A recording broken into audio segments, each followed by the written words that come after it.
I sliced all of that information. I found our top 100 customers and I interviewed all of them either on the phone one-on-one or basically sent them a survey. And I said, tell me, like, what do you want? And then I basically created a list of, okay, this is like, it is very clear that this is everything that people want. And what I realized was everything that we wanted was possible in the community tool that we bought, except for one thing. And so I said, okay, cool. I need to augment whatever tool the platform that we had purchased with this one thing so that it becomes whole. And so that's how I started the community, and why I felt really confident, and I have this great confidence in what the community can bring to the world because I asked.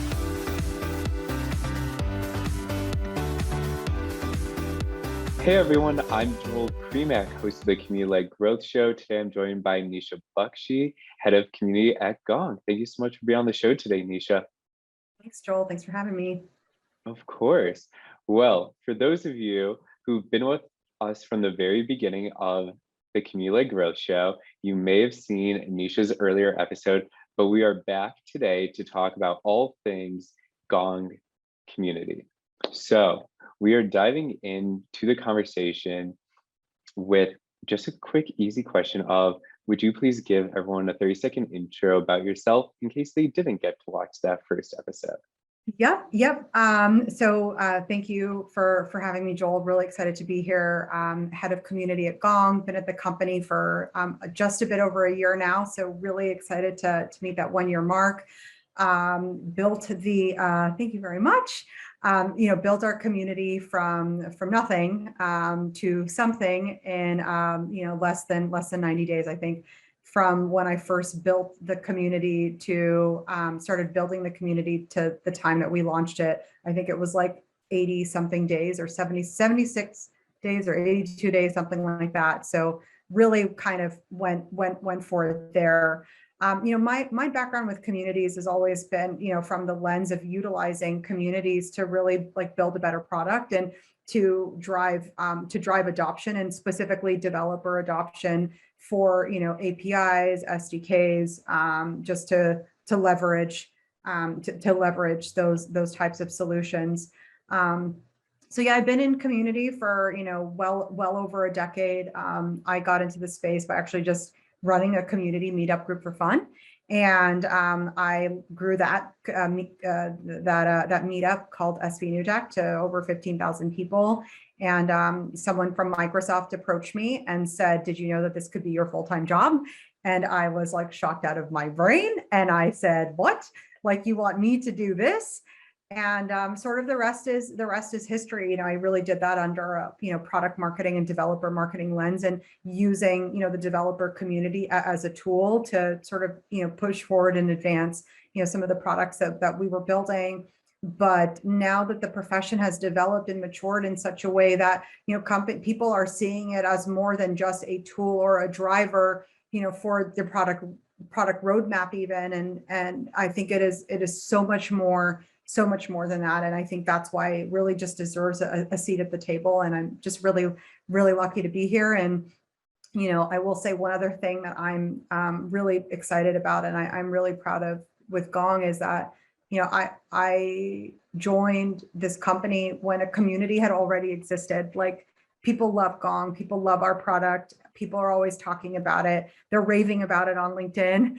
Like Joel being one of those people, like, I love Gong. Gong's so awesome.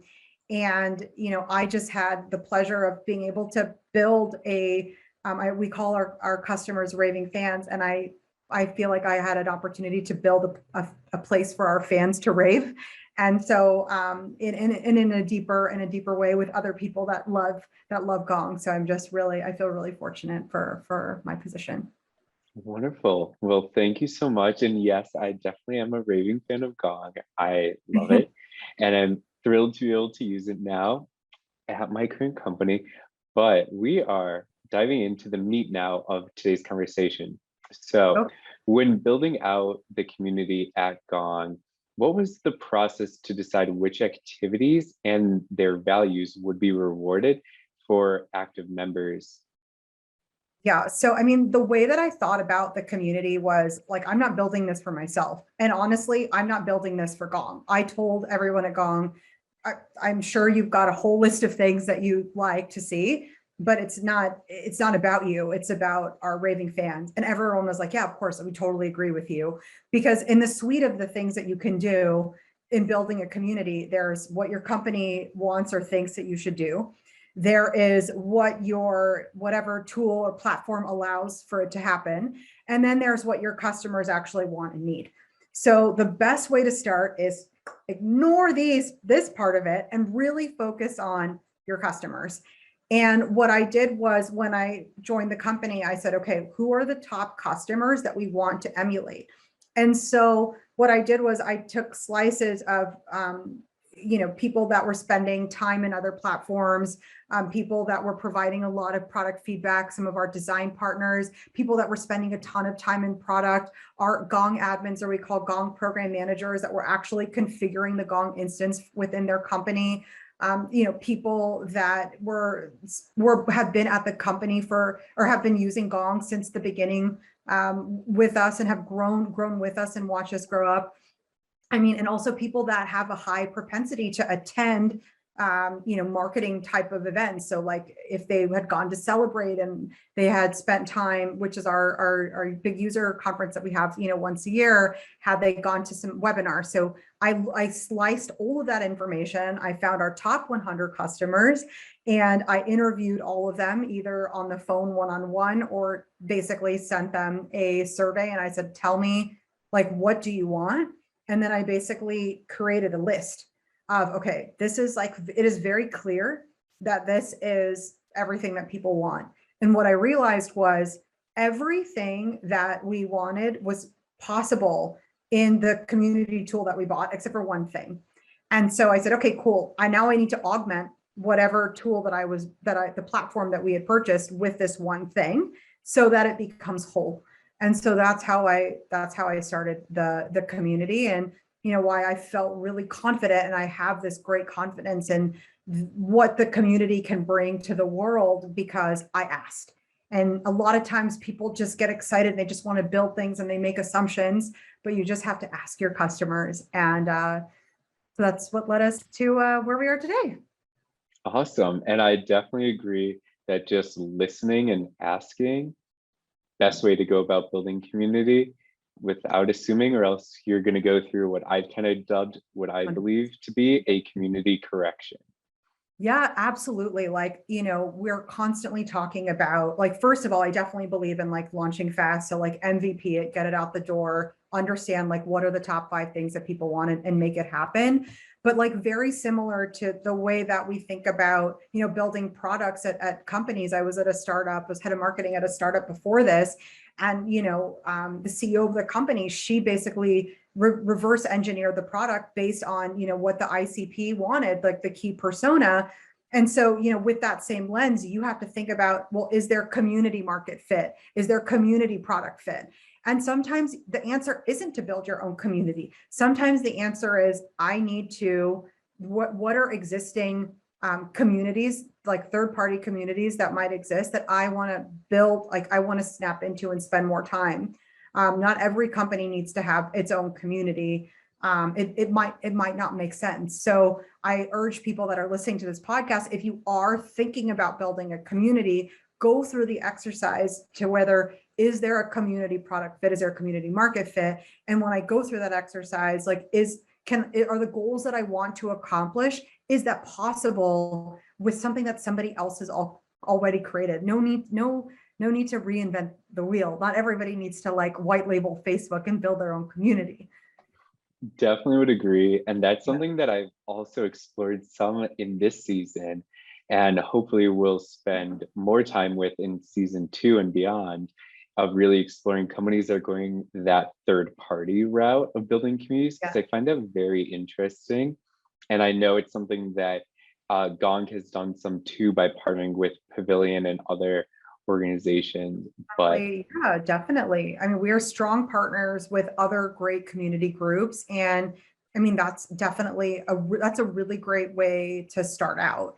And that's what we've done. And when we saw that there was a lot of interest, there, and we knew like we had reached a point in the business where, you know, we were constantly getting, our executives were getting emails like, how do I connect with other people like me? And that was when we had reached a point where like, this needs to happen, that we need to create like a function around this. And I, you know, and it's proving to be really valuable. We're still early. Like, I think we're, you know, a toddler. I think our community's in its toddler stages. It's still crawling. It's learning to, you know, hopefully we'll walk in, you know, in the next year or so, but you know, really, really excited at the prospect.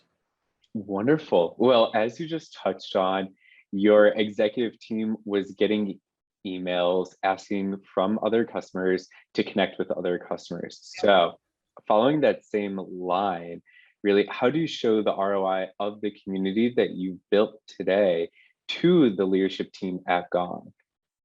What a fun and exciting question, which everybody loves this question and everyone answers it. I think like more or less the same way. I mean, I think that there's, you know, 3 different ways that you can look at goals. And I think that's why we have, you know, OKRs, or, you know, people have KPIs, scorecard metrics. Is it, you know, how are you laddering up to sort of like the broader business goals?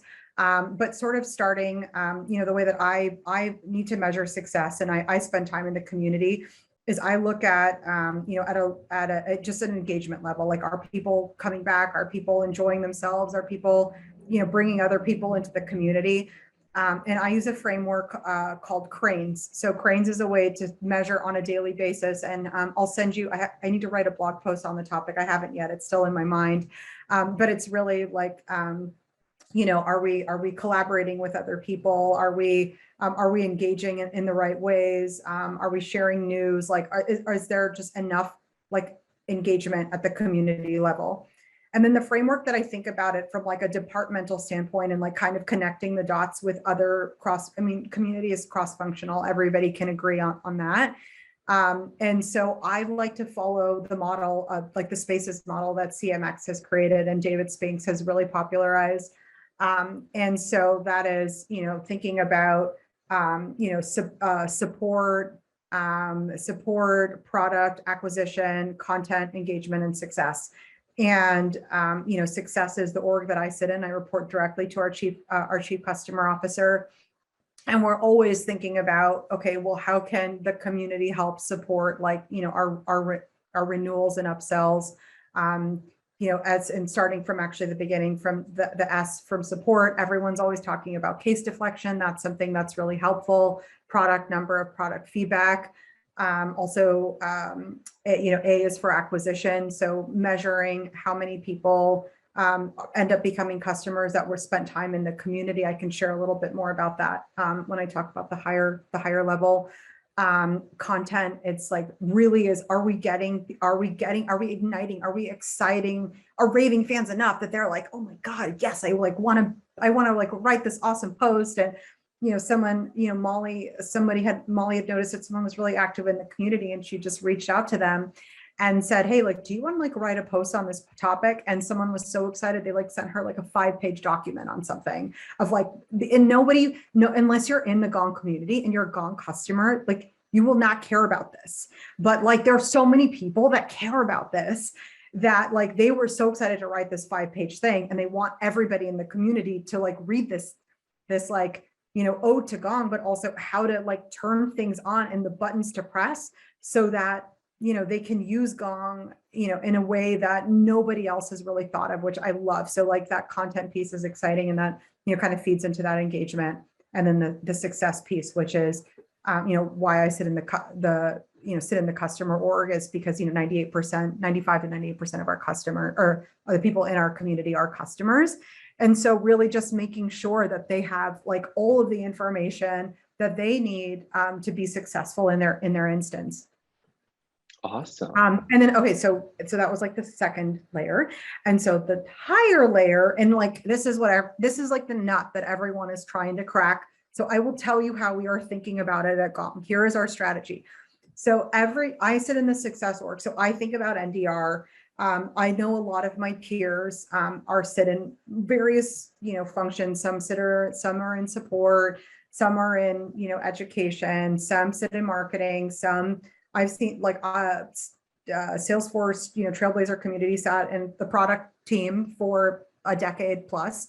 They're now in marketing. So everybody's kind of all over the place, but everyone can align on one thing, is everyone cares about, are we driving for a B2B SaaS company? Are we driving business value? Business value equals dollars. And so from a customer success lens, we think about NDR.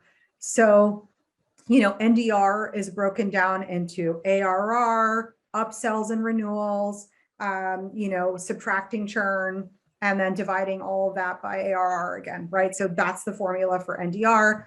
And then, the ARR is obviously annual recurring revenue.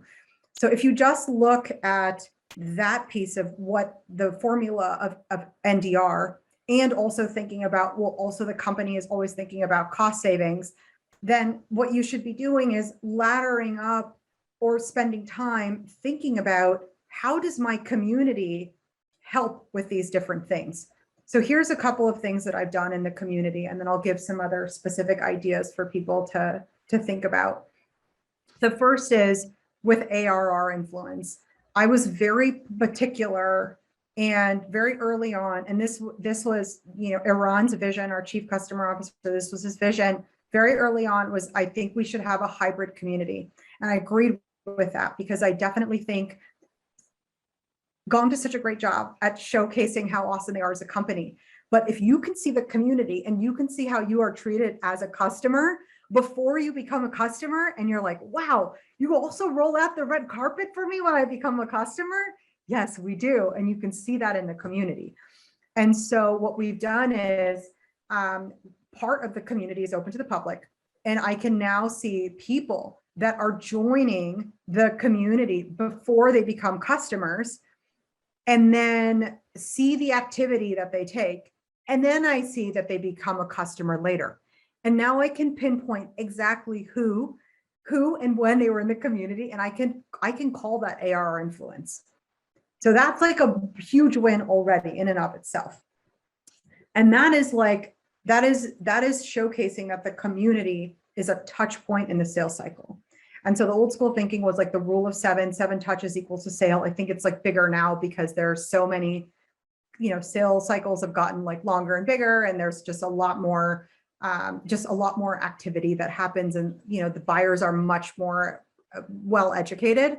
So this is like an opportunity to continue to educate the market. So that's one piece of it. And then the other piece of it is really understanding how we're impacting renewals and upsells. And from a correlation standpoint, we can see if you're in the community, you are 2.5x more likely to upsell at a higher rate. Like, this is a big deal. And that just means that like your best customers are in the community. So what that means is you want, my dad always says birds of a feather flock together. So you want if you're a CSM and you're listening to this podcast, you want to get all of your customers in the community, because you want them to be like the other people that are in the community that are really making things happen. So that's like something that, you should really consider. So I would just say like, those are like the key things. And also from like a cost savings perspective, that's like why support case deflection ends up being a really big deal, is when you start thinking about, well, people are asking questions in the community.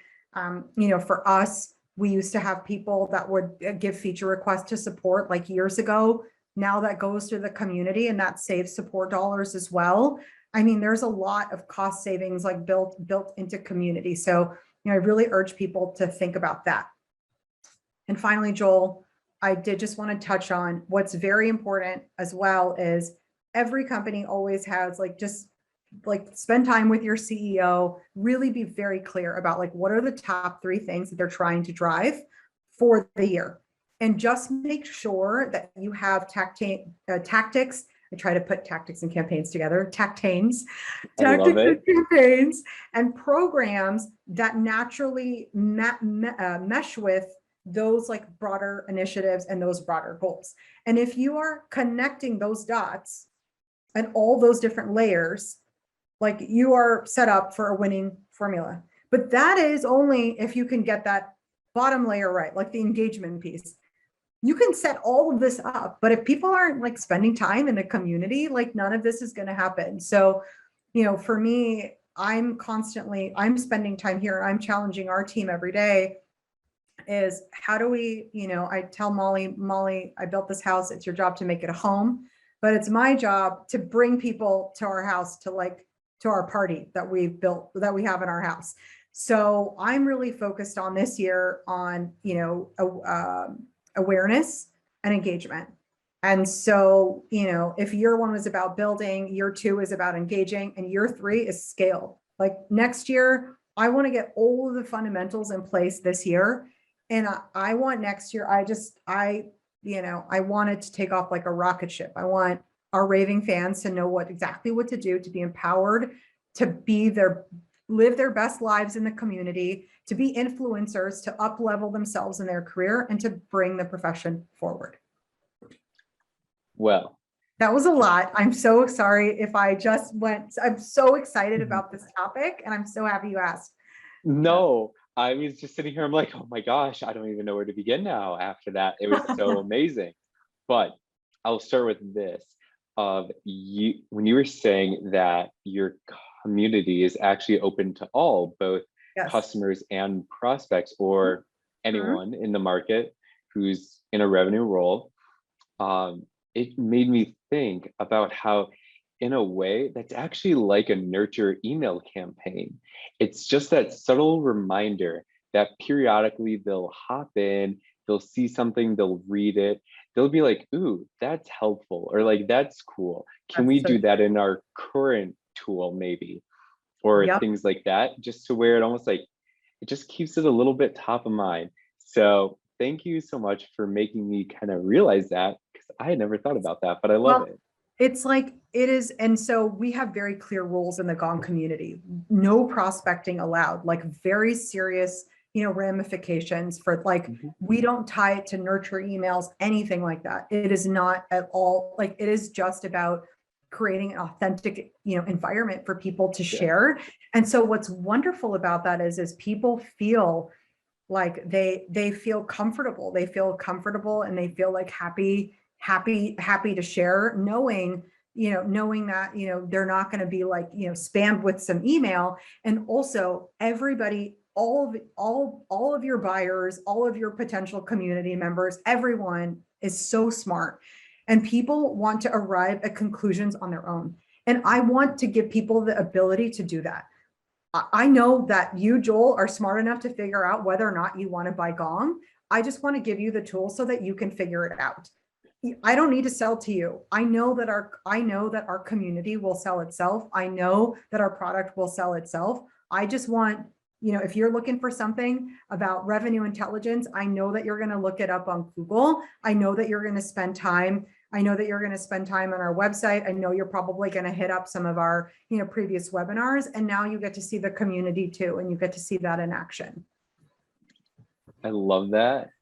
And then you can email me, and then you email, I won't email you, but then you can email, like you become an inbound lead, and you book a demo on your own. Like, I'm not trying to get you to book a demo. It's up to you. I'll give you all the information so that you can make an informed decision, and you can learn about the category that we've created, so that you can learn from other customers or other non-customers. And if you never want to be a customer, totally fine. If you're like, I know that there are some really smart people in this community, I just want to make friends with them. We have places you can live and hang out, and meetups that you can join, and one-on-one, like one-on-one, a program called Meetsy that you can take advantage of, which I told you about last time, which I love. You can do that. Go for it. We want that. We want to elevate the profession as a whole. Definitely. And I love that approach of essentially creating like a safe space for those to be vulnerable, ask those questions, make connections with their peers, learn, whether it's up leveling, whether it's kind of cross skilling too, in terms of learning and better understanding the admin perspective and capabilities, or if you're in ops or enablement, like learning more about what a rep kind of goes through day to day could be a way to gain value from this as well, it So sounds true. like. So awesome. So true. So true. Well, now that we just talked about metrics and how you show value, I'm really curious. We're going to take a step back now and discuss some learnings that you've had and would feel comfortable sharing about your community building journey for the last year while you've been at Gong. Oh my gosh. So I heard someone else say this and I was like, oh my God, this is so true. And I say this a lot to people is it's all unscalable until it becomes scalable. Community is, it's existed for, our whole, as long as we've existed as human beings. And it's about just like bringing people together, and bringing together people together requires work. It requires human work. Keeping your family together to make sure that you stay in touch with everybody. Everyone, reaches out for each other's birthdays, that you get together for all the holidays. That takes work. And that means manual work. That means like figuring out who are the top people in the community by spending time with them, by giving them a call, checking in with them. That means every new person has joined the community for a specific reason, figuring out what that reason is and making sure that they are pointed in the right place. A lot of that is like Molly Kipnis is brilliant. She will literally greet everyone with a personal note. It is not a copy paste something. It is not automated.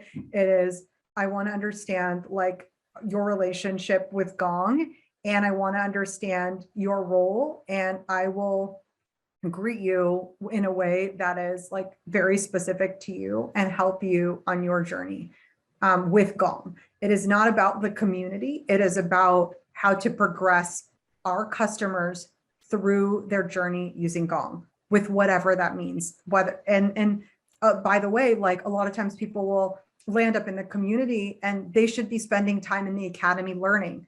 We have an academy that is amazing. Steph Pellegrino has built a wonderful program. And by the way, she just launched the academy, a public version of the academy to the public as well, called Unlock Potential. And it is fantastic because people now can learn about how to use Gong and how we use Gong internally, externally. And that is important to really unlock potential, which I love the name of that website. So, that's kind of how I've been thinking about it. There's a second piece to your question. Learnings about building community at Gong.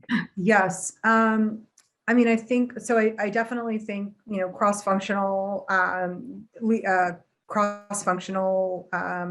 buy-in is important. I spoke to 100 people cross-functionally before I built the community. I'm not kidding. I literally counted, and then I made like a Star Wars video thanking everyone once the community was live, because I asked for 100 different favors from people, like some from like, hey, can you like press this button in Salesforce, all the way to, can you like, I don't know, spend 5 hours of your time like doing, like writing a post and talking to your team about this and giving, just giving some of your time back before even seeing the results. So I think cross-functional alignment is important. One of the things that I'd like to see as a whole for the community profession is to elevate to the point where there are dedicated departments that are in community is a very important, is a strategic initiative within the company to really scale how we talk to our customer experience is very, very important.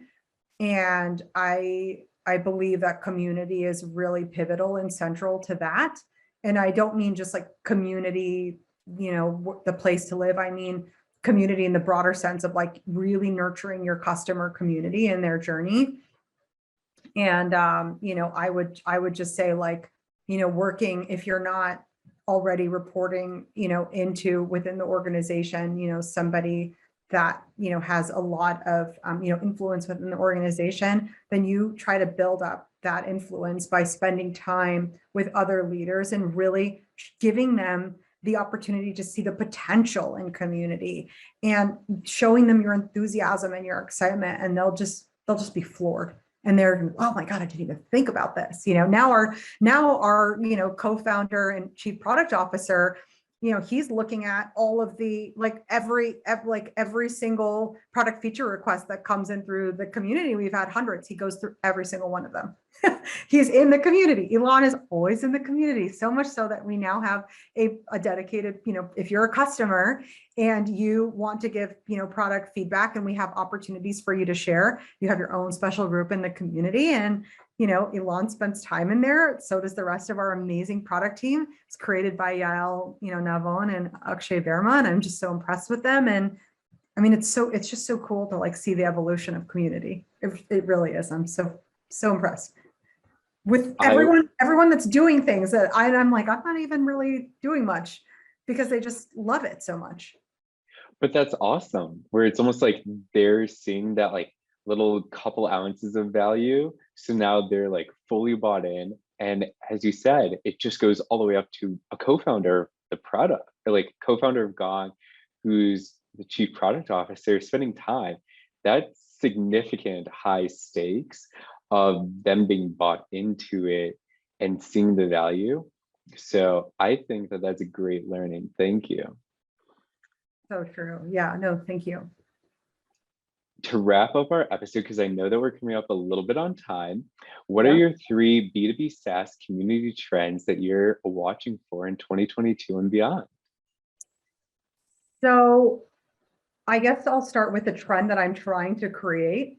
And I think this might be like the background in which I come from. So I've either worked at like massive, giant, big companies, or I've worked at like tiny little startups. And I think I've been more at home at smaller startups because of their, they're indexing heavily on experimentation.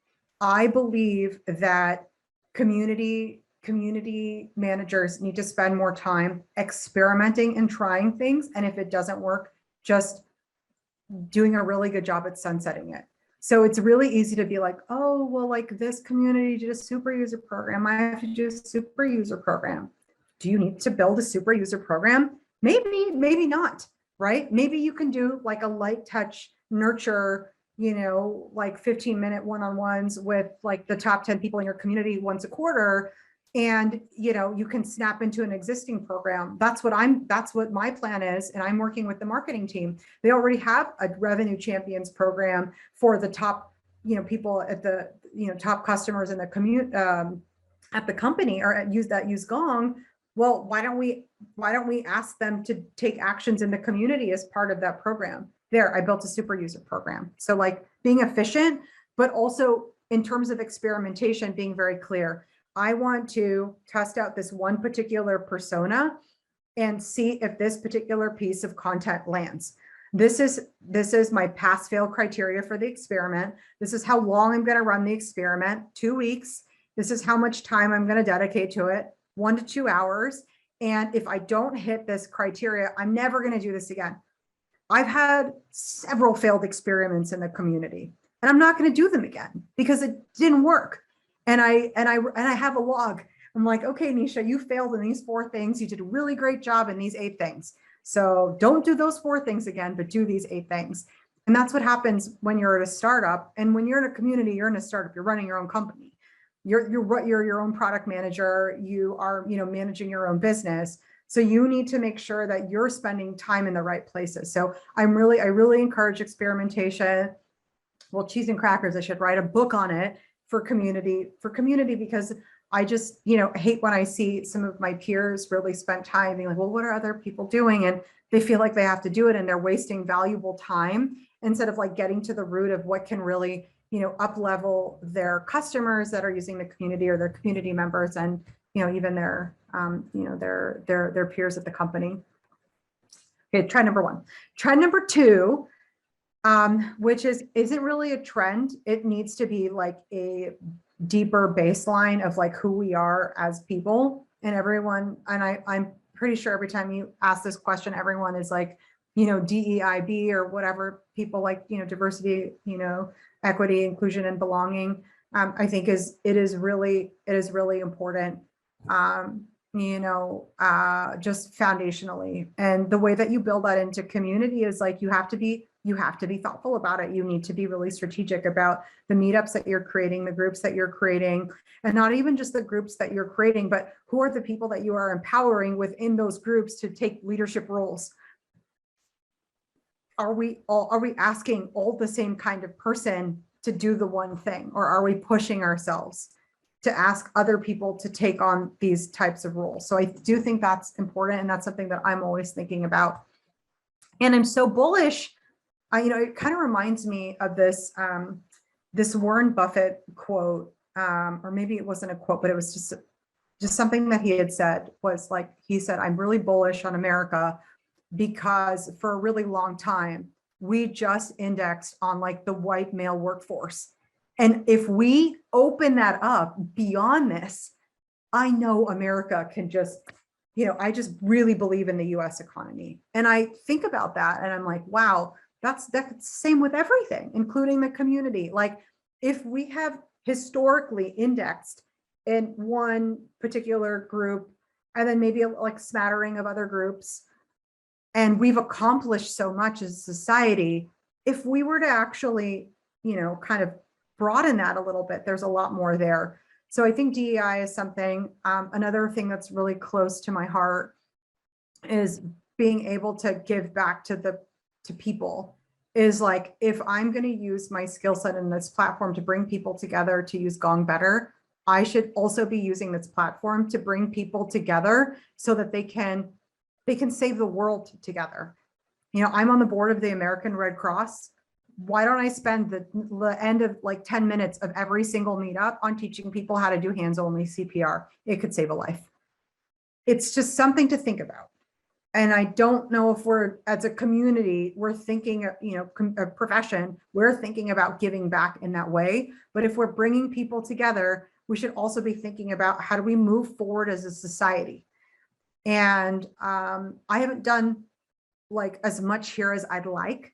But it's something that I think about a lot, and I want to do it. I want to do it right. This is something where, yes, we can do some experiments here, but this is something that needs to be more foundational in communities.